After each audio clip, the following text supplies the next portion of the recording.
Paterpus, Coste Dominium, Paterpus Dominisus, katong pagtawag sa balangman nga nasa kalangitan, pinaag sa imanak mo si Ginoong Kristo, Master Emmanuel Sagrado.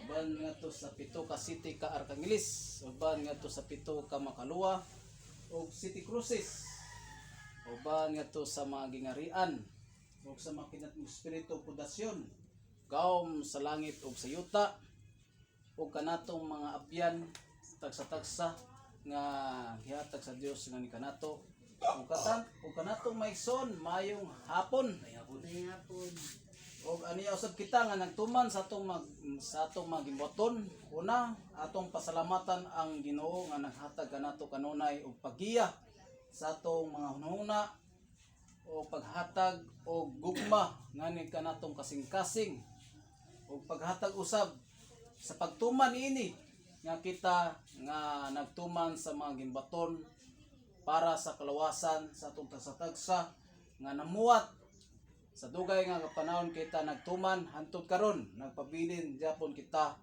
tungod sa Ginoo. Maigsoon og aniya usab kita nga nagsimba karong adlaw. Ako ipasabot maigsoon nga isip usa ka magsimba nga matuod nga paghalad. Unsay purpose ang kita nga kanunay kita maghalad ngadto sa Ginoo maigsoon nga kanunay kita magsimba mao kini ang importante maigsoon unsay purpose ngano kita magsimba kundili paghalad ngadto sa Ginoo sa atong kuglingon nga ato ikapresentar ngadto sa Ginoo nga kita tinud-anay og naghatag kita sa panahon para sa Ginoo. Ato ba kini mabasa maigsoon sa sulatan na kinahanglan hatag gyud kita sa oras ug adlaw nga mo ang pagsimba ngadto sa Ginoo. Sa matag sa kanato maigsoon adunay kitay mga pagampo sa atong panimalay. Walay gani bisan kinsa nga masayod nini kundi ang Dios ra ug ikaw. Apan adunay usab paghalad sa atong kuglingon nga mo ang pagsimba. Sa pagtigom niini sa atong balaang ampuanan nga mo atong simbahan.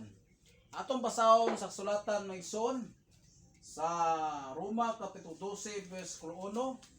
Busa maigsoon tungod sa dakong kaluoy nga gipakita sa Dios kanato, anyoon ko kamo sa pagtugyan sa inyong kagulingon ngadto sa Dios.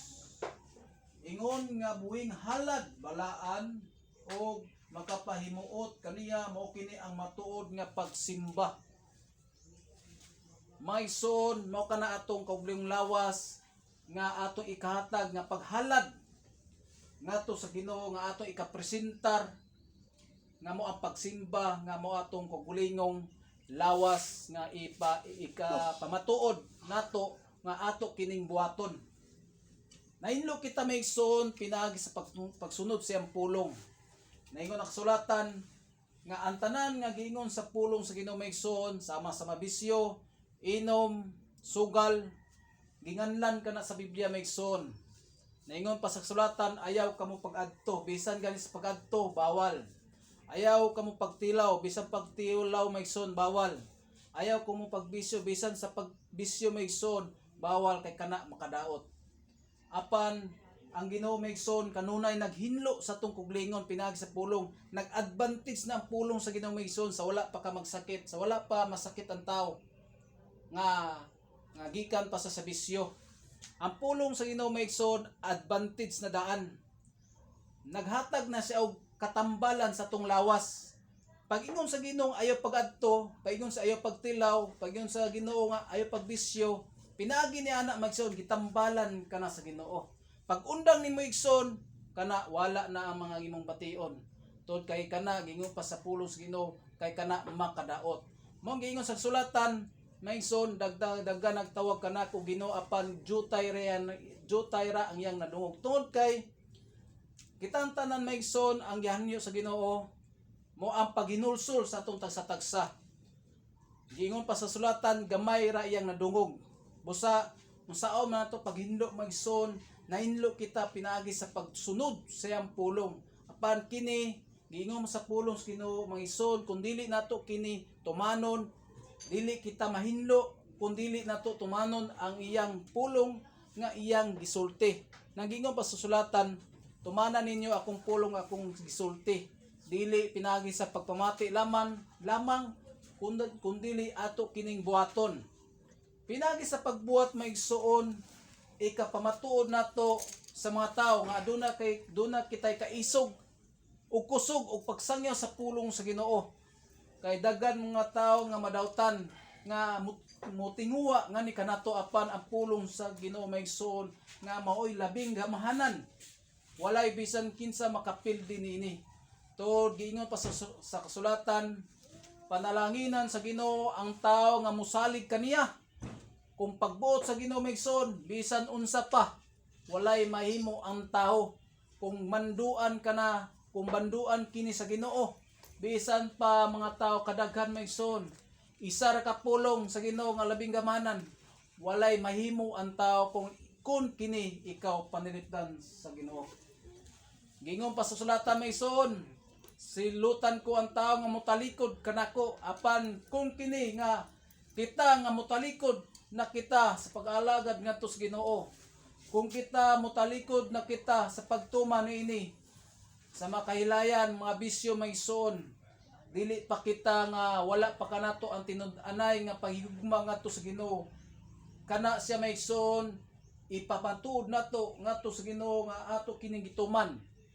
Isip nahinlo kita pinagi sa pagsunod, dili pinagi sa pagpamati lamang. Busa ako maigsoon, isip usa ka leader maigsoon, pinagi sa pulong sa Ginoo, dili lang sa pagsulti maigsoon, dili lang sa mga pagsangyaw sa pulong sa kasulatan maigsoon, kundi ikapamatuod ko maigsoon nga ang pulong sa Ginoo kini ang atong gibarugan. Adunay mga pagsulay nga maabot sa atong kinabuhi maigsoon, apan ang pulong sa Ginoo nagpaibabaw. Bisan pa mga atong kaugalingong pamilya nga mao pa ang mubabag gani kanato aron kita makatuman. Tungod sa gugma sa Ginoo maigsoon, gibutan kita aron kita nga gibutan kita. Tungod sa paggugma nga ni kanato maigsoon, aron kita makatuban, aron dili kita mapakyas sa atong mga tinguha, sa atong mga panumpaan sa pag-alagad ngadto sa Ginoo. Isip ako nga usa ka gipili nga leader maigsoon, aniya nagtindog og mibarog sa baruganan sa atong pagtuo diya sa pagtulunan sa sagado ko senior, kun dili lamang sa mga istorya maigsoon, kundi pinagi sa pulong nga ato usab kini gituman. Adunay mga mubabag ngani kanato maigsoon, pinagi sa pulong sa Ginoo maigsoon, milahutay kita tungod kay ang Ginoo kanunay mugiya ngani kanato nga ato kining tumanon. Kung ang pulong sa Ginoo maigsoon wala sa migiya maigsoon, kita mangalipat kita sa paglinla sa masayop sa mga tarungan nga ang pagtuo nga sila insakto, apan ang pulong sa Ginoo maigsoon sukwahi sa pagsunod, sukwahi sa ilang pagtuo, tungod kay wala nila gidawat ang pulong sa Ginoo nga mo'y makaluwas kanila.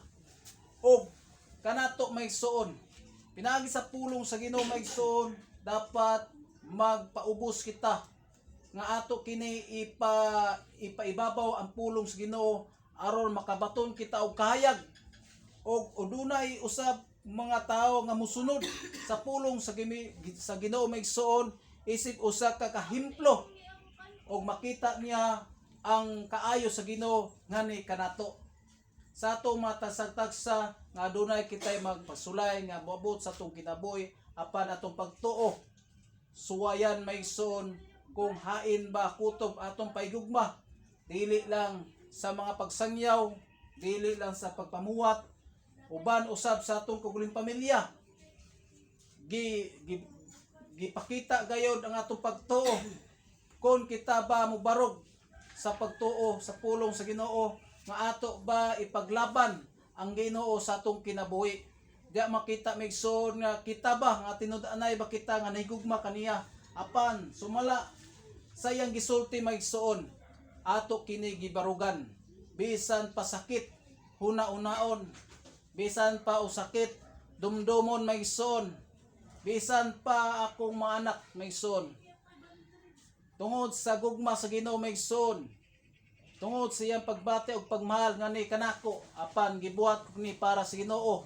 Kay nasayod ako ang pulong sa Ginoo, dili makahatag kini kalaot kanato, kundi dili makahatag kini sa kaluwasan sa panahon nga kita moatubang ngadto sa Ginoo. Muna kanunay kita nga magtigom og bandi, magbuhat og matarong. Kay mo kining bandi nga dili makita sa tanan. Apan ang bandi nga dinhi sa kalibutan maanaw ra ang tanan. Busa may son nga dunay pulong sa Ginoo nga dili nimo makita nga imo pakini. Makita sa mata apan imo kini isulti atong madungog ug atong masulod kini sa atong kasing-kasing nga ato gayud siya mabati. Dili nato makita ang Ginoo maigsoon apan makita nato dayag ug siya kanunay nga nagsulti kanato pinagi sa kasulatan nga naingon pa sa gipadayag 1 kapitulo 3. Bulan ang ubasa sa basahon sa mga propesiya, bulan ang mamati ug nagtuman niini kay moabot ang panahon may tabo kining tanan. Busa ang kasulatan maigsoon nagpasidad-an nga ni kanato nga kutob sa naisulat niini may tabo gayod maigsoon. Busa ang pulong sa Ginoo nga nasulat nga ang atong manluluwas nga nasa sulatan nga mo si Emmanuel nga may tabo gayod kining tanan. Mo kini ang pulong sa Ginoo, dalaygon og pasalamatan sa tanan. Himaya samahan sa Anak ug sa Espiritu Santo. Salamat.